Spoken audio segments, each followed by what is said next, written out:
te ruego por mi hijo Onésimo, a quien engendré en mis prisiones, el cual en otro tiempo te fue inútil, pero ahora a ti y a mí nos es útil.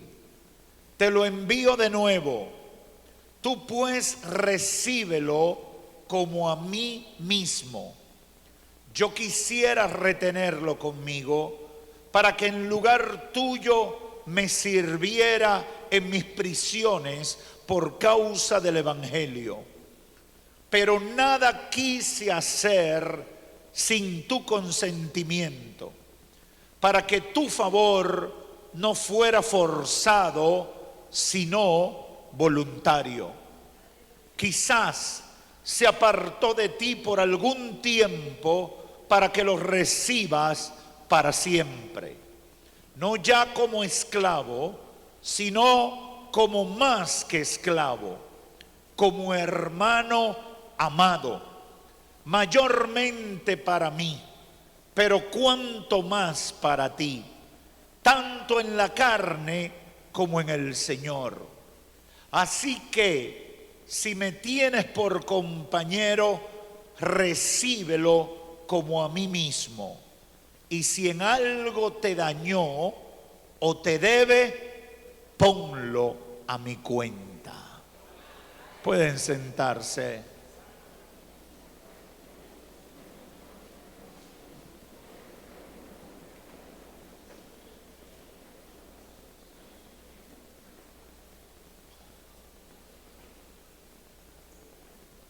Ayer estuve predicando con el tema el poder liberador del Evangelio.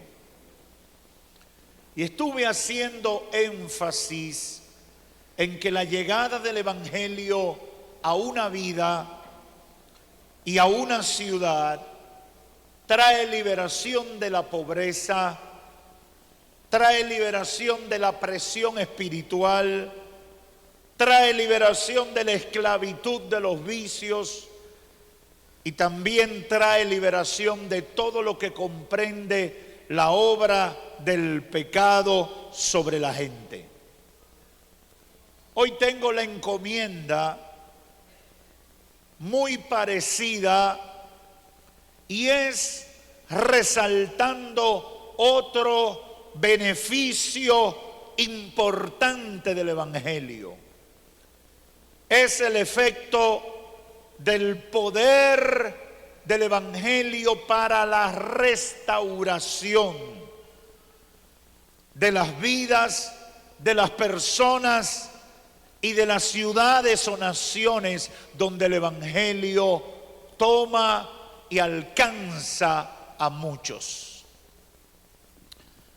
Solo quiero citar con mis palabras, haciendo una especie de paráfrasis, 3 historias restauradoras que creo que con comunicarlas o contarlas, estas 3 historias nos pueden definir la obra y la manifestación del poder de Dios en la vida de la gente cuando reciben el Evangelio.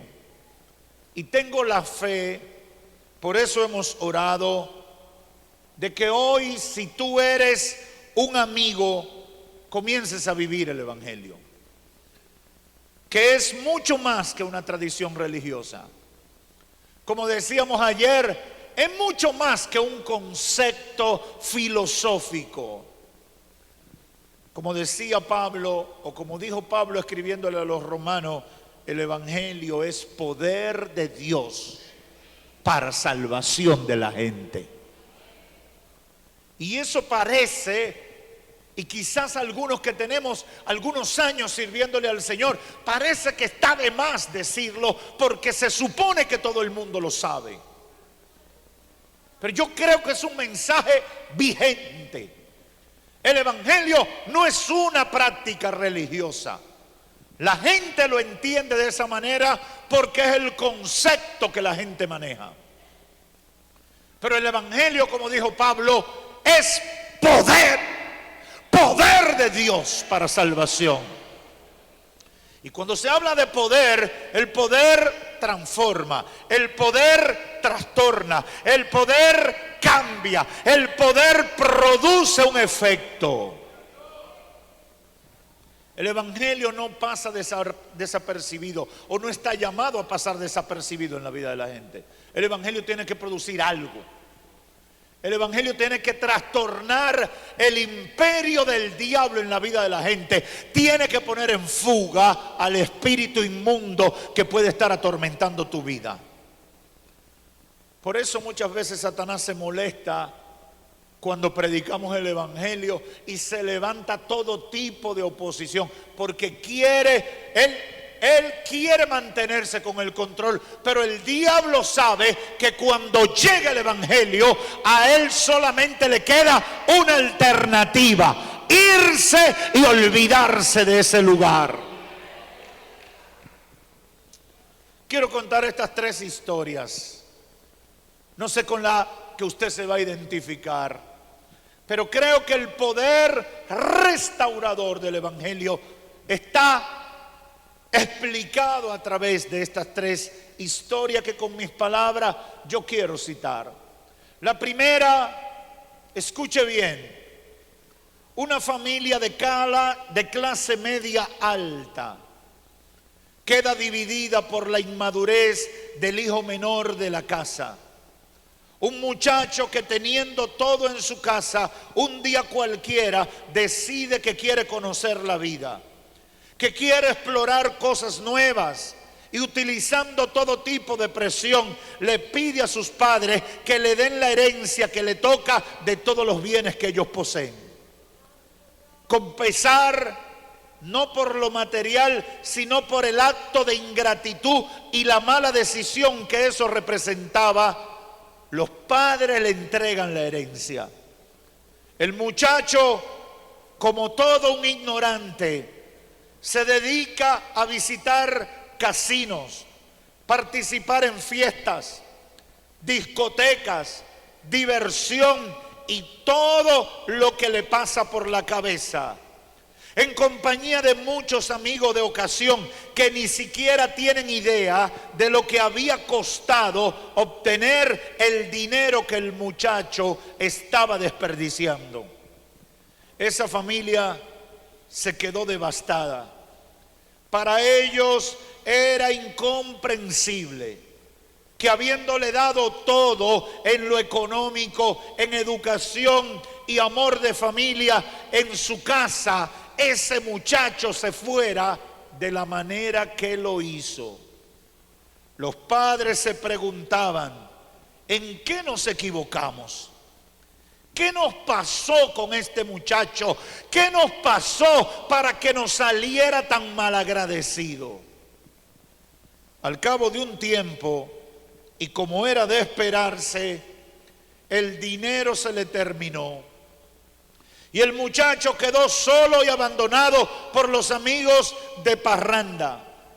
Tuvo que decidirse a trabajar por sus propios medios en una ciudad que no era ni siquiera muy conocido y mucho menos querido. Pero el trabajo que encontró fue un trabajo humillante para él. Pero era todo lo que pudo conseguir. Llegó a desear comida de animales inmundos, porque para él no era posible conseguir comida normal. En medio de su desgracia, ese joven reflexiona y decide volver a la casa. Decide volver donde la familia. Decide pedir perdón y reconciliarse con ellos, aun cuando sus padres no lo recibieran como hijo. Estaba tan humillado que quería o estaba dispuesto a ser un empleado más. Sorprendentemente, su familia lo recibe con un rechazo justificado de su hermano mayor, pero finalmente lo aceptan. Lo restituyen a su condición de hijo con todos los derechos que había perdido. El muchacho ingrato que se había ido no lo podía creer. Él sabía que no lo merecía. Pero la alegría que representó su regreso al hogar era tan grande que el padre entendió que era lo que debía hacer, darle una bienvenida elocuente. La restauración de esa familia, volver a ser un hogar feliz, era lo más valioso que podía existir en el mundo para ellos. Esa es la historia de la familia del hijo pródigo. Y si usted quiere leer la historia, está en Lucas capítulo 15, verso 11 al 31. Es una historia que Cristo contó comunicando el mensaje restaurador del Evangelio. Pero voy a contar mi segunda historia de la noche. Un hombre de repente se volvió loco. Algunos dicen que fue por problemas económicos. Otros dicen que tenía problemas con la mujer. Alguien dijo que tenía muchas deudas. Y otros llegaron a decir que fueron unos brujos que le echaron un mal de ojo. En el pueblo no había una versión clara de la causa del colapso mental que había sufrido ese hombre. Lo que sí todo el mundo había sido testigo era de que se convirtió en un animal de la noche a la mañana. Era prácticamente una bestia furiosa, incontrolable y peligrosa. Nadie le aceptaba en su casa, comenzando con su familia, que le cerraron las puertas y no le daban entrada. Alguien dijo que sentía la familia de este hombre tanta vergüenza de él, su conducta y su condición, que no querían saber de él y lo declararon como si estuviera muerto, para no recordar su desgracia. Un día llegó Jesús al pueblo e inmediatamente se encontró con el hombre. Y en pocos minutos, de repente, el hombre cambió y comenzó a compartir con Jesús. Y comenzó a compartir con los discípulos de Cristo. Cuando la gente del pueblo vino a ver lo que pasaba con ese hombre, no podían creer lo que estaban viendo con sus ojos. Ese hombre que nadie quería, de quien su familia estaba avergonzada y que todo el mundo consideró indeseable, de repente estaba bien vestido y compartiendo como todo un caballero con Jesús y sus amigos. Muchos no entienden cómo fue posible el cambio, pero ese hombre, de ser un perdido, se convirtió en una persona valiosa para su familia y para la sociedad. Ese es un ejemplo de restauración. Y esa es la historia del conocido endemoniado de Gadara, de acuerdo a Lucas 8, 28 al 29, al 39. Yo no sé si usted me está llevando el hilo, pero le he contado dos historias. La primera, de una familia en crisis, y Cristo presenta el efecto restaurador del Evangelio. Y la otra, de una familia también, pero enfocado en la persona de un individuo que, de ser una escoria, de ser un desechado, Cristo llega a su vida y al comunicarle su mensaje se opera un cambio producto de la restauración de ese individuo, y de ser un desecho humano se convierte en una persona sana y cabal. Quiero terminar con el tercer caso. Y este ocurre en el siglo I. Eran tiempos de esclavitud. Un esclavo se escapa de la granja o de la finca donde le servía a su amo. Algunos dicen que les robó algunas monedas de plata y de oro, aunque el jefe no ha dado ningún dato concreto al respecto. Inmediatamente sucedió el hecho, el jefe se pronunció y dijo que la escapada de ese esclavo representaba una vergüenza para él y para su finca. El amo dijo además que había que atrapar a ese esclavo desgraciado y malagradecido para darle un escarmiento como era la costumbre, y que por la vergüenza sufrida para él en su honra podía hasta disponer de su vida. Sucede que ese amo, ese señor, conoció el evangelio por medio de la predicación de un misionero evangelista.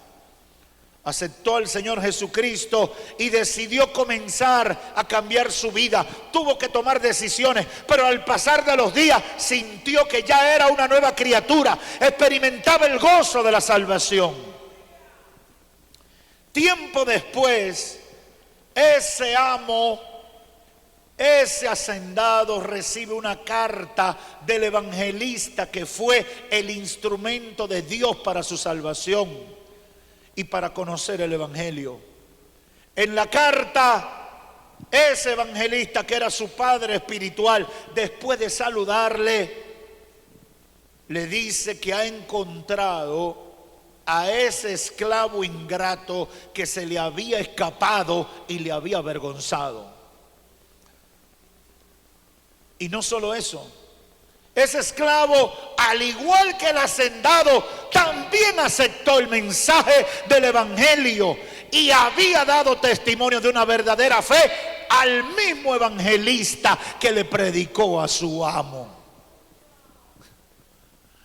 El evangelista y amigo del hacendado en la carta le pide que reciba a su esclavo rebelde. Ese esclavo que en su rebeldía se le escapó, pero que no lo reciba por sus méritos ni en su condición de esclavo, sino que ahora lo reciba como un hermano en la fe. Esa es la historia, hermanos, que se describe en la carta a Filemón, que se encuentra en el Nuevo Testamento, y comenzamos a leer al inicio de esta reflexión. La restauración de la relación de un amo, de un hacendado con un esclavo rebelde. Y al llegar el evangelio, por el amor de Cristo, restaurarse la relación de esa gente. Yo creo que no tengo que seguir contando historias. Los tres casos que he mencionado son casos de vidas restauradas por el evangelio de Cristo. Son casos de vida cambiadas, de situaciones difíciles, pero como resultado del efecto del poder del evangelio. La restauración fue una consecuencia natural de la llegada del evangelio al corazón de los afectados y de los que cometieron el daño. Hermanos y amigos, una familia rota por la traición y la ingratitud de un muchacho inmaduro terminó en fiesta. La vida de un hombre que terminó en locura, que perdió la vergüenza, el respeto y todo, terminó en una restauración total para convertirse en un testimonio viviente para su gente. La relación de un amo y de un esclavo que estaban en choque frontal, de repente es restaurada por la obra del evangelio. Y cuando yo medité en todo esto, el Espíritu Santo ministró a mi espíritu para declarar esta palabra. Esa es la obra de Dios por medio del evangelio, la restauración. Y esas historias están en la Biblia. Pero yo sé que aquí hay mucha gente que tiene una historia parecida que contar. Yo sé que aquí hay gente que tiene historias que contar para decir: Dios hizo algo parecido conmigo. Yo sé que aquí hay gente que puede levantar su mano y decir: pastor, Dios lo hizo con mi familia, Dios lo hizo con mi matrimonio, Dios lo hizo en mi relación padre, madre, hijos y personas. Porque esa es la obra del Evangelio. Hay matrimonios que están aquí, pero en la nómina del diablo estaban para hacer divorcio. Pero llegó el Evangelio. Y cuando llega el Evangelio, se detiene la obra del diablo. Cuando llega el Evangelio, se detiene la división. Cuando llega el Evangelio, se para la maldición. Es sorprendente. Pero yo quise contar las historias porque el Espíritu Santo lo puso en mi corazón para decirle a la gente: en la Biblia hay algunos ejemplos, pero al lado tuyo pueden haber cientos de ejemplos de que ese evangelio que en el siglo primero dio resultado, hoy en el siglo XXI sigue produciendo los mismos y mayores resultados en la vida de la gente que le creen a Dios. ¡Aleluya! ¡Aleluya! ¡Oh, gloria a Dios! Desde la llegada de Cristo al mundo, la historia registra que día tras día los que conocen el Evangelio son restaurados, primero ellos como individuos, en su relación con Dios, y como consecuencia en su relación con las demás personas, llámese familia, amigos y relacionados. Mucha gente me ha contado lo duro que fue pedirle perdón a alguien con quien estaba enemistado, pero como respuesta del Evangelio, en obediencia al mandato de la Biblia, fueron y lo hicieron, y vienen contando: qué bueno, porque lo que he sentido es maravilloso. El Espíritu de Dios me ha dado una libertad y un gozo que no tengo palabras ni dinero para explicarlo. Jesús dijo en Isaías 61, y fue la base de mi predicación ayer, refiriendo, allá en Lucas 4:16, refiriendo a Isaías 61, dijo: el Espíritu del Señor está sobre mí, por cuanto me ha ungido para dar buenas nuevas a los pobres. Me ha enviado a sanar a los quebrantados de corazón, a pregonar libertad a los cautivos y vista a los ciegos, a poner en libertad a los oprimidos, y a predicarle a la gente el año agradable del Señor.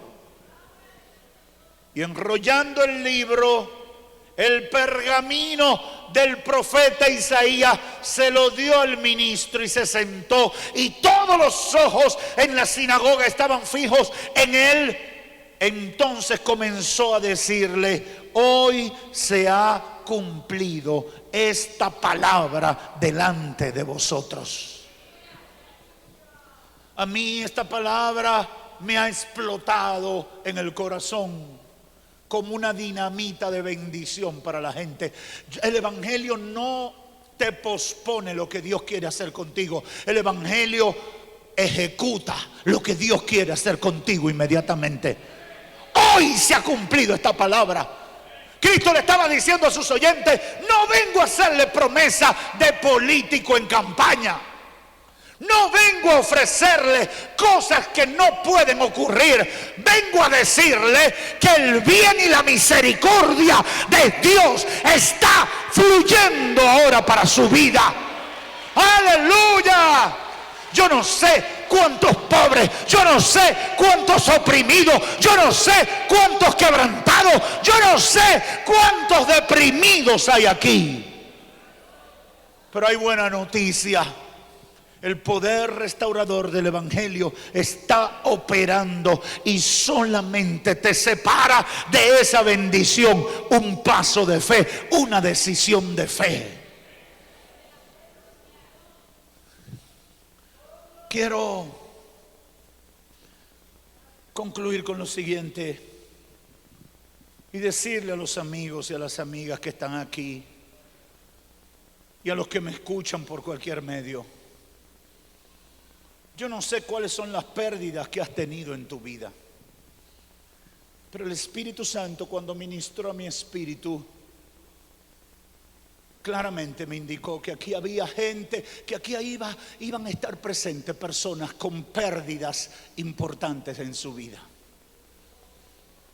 con fracasos importantes en su vida, con experiencias desagradables en su vida, con marcas de derrota en su vida, y que necesitaban llegar a este lugar en esta noche para escuchar esta buena noticia. Hay esperanza de restauración para tu vida. No importa el nivel ni el fondo que hayas tocado, hay esperanza. Dios puede hacer algo contigo. Dios puede hacer algo contigo. Porque si lo hizo conmigo, si lo hizo con aquel, si lo hizo con el otro, si lo hizo con el que está detrás, si lo hizo con el que está delante, si lo hizo con uno y otro, lo puede hacer contigo. Yo no sé de los que están aquí cuántos pueden levantar su mano y decir: Dios hizo algo bueno conmigo, y si lo hizo con ellos, lo puede hacer contigo. Lo puede hacer. El Espíritu de Dios me movió en esa dirección. Habrán almas, personas con pérdidas importantes, que su mundo ideal se le ha desmoronado y otros están en proceso de caída libre. Y tienen deseos de hacer algo, han intentado con esfuerzo detener lo que todo el mundo ve que se viene abajo. Y piensan que no hay oportunidad, pero hay palabra de Dios para ti en esta hora. El Evangelio de Cristo está siendo predicado y debe entender que hay esperanza y hay oportunidad. Dios te lo ofrece en esta hora, porque todavía hay esperanza. Hay esperanza todavía. Aquí hay personas que han perdido la familia, han perdido dinero, han perdido bienes, han perdido la salud. No sé cuánto han sufrido en tu casa. Tampoco me interesa la forma en que tú participaste en ese fracaso, ni la suma de todos ellos, porque pudiera ser muy alta. Pero he venido a darte buenas noticias. El poder de Dios se manifiesta a través del Evangelio para restaurar. ¿Y qué significa, pastor, restaurar? ¿Qué significa restaurar? Cuando tú buscas la definición en el diccionario, en cualquiera, la primera definición tiene que ver con una obra de arte. La palabra originalmente parte de explicar el retorno de una obra de arte que perdió su esplendor original, pero por alguna acción del artista, el creador la toca, trabaja con ella y le devuelve el esplendor, la belleza que había perdido. Y cuando tú buscas la definición de restauración, dice: revolver al esplendor una obra de arte que por algún accidente, algún problema, alguna dificultad perdió su condición original, y el artista le retorna el brillo y la belleza perdida. Aleluya. Eso es lo que el Señor quiere hacer en la vida de la gente. Y eso es lo que el Evangelio hace en la vida de la gente. Yo no sé si tú lo habías conocido, pero yo estoy aquí en el nombre del Señor para decirte: buena noticia. Hay poder de Dios para restaurar tu vida. Hay poder de Dios para restaurar tu familia. Hay poder de Dios para restaurar tu finanza. Hay poder de Dios para obrar en el favor de toda tu vida. Yo voy a terminar, pero quiero decirte, yo predico el Evangelio porque yo veo el poder de Dios manifestarse en la gente. Y digo esto, y Dios sabe que no lo hago con ánimo de otra cosa que no sea resaltar la verdad del Evangelio. Yo pudiera estar ocupado en otras cosas. Yo pudiera estar ocupado en mi profesión original. Pudiera estar ocupado en actividades para ganar dinero y acumular riqueza.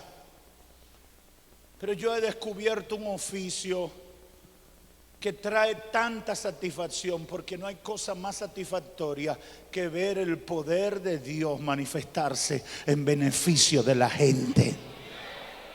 Hermano, eso es maravilloso. Es maravilloso ver la gente cuando Dios llega a su casa y cambia. Cuando Dios llega a su vida y cambia. El rostro le cambia, la salud le cambia, la finanza le cambia.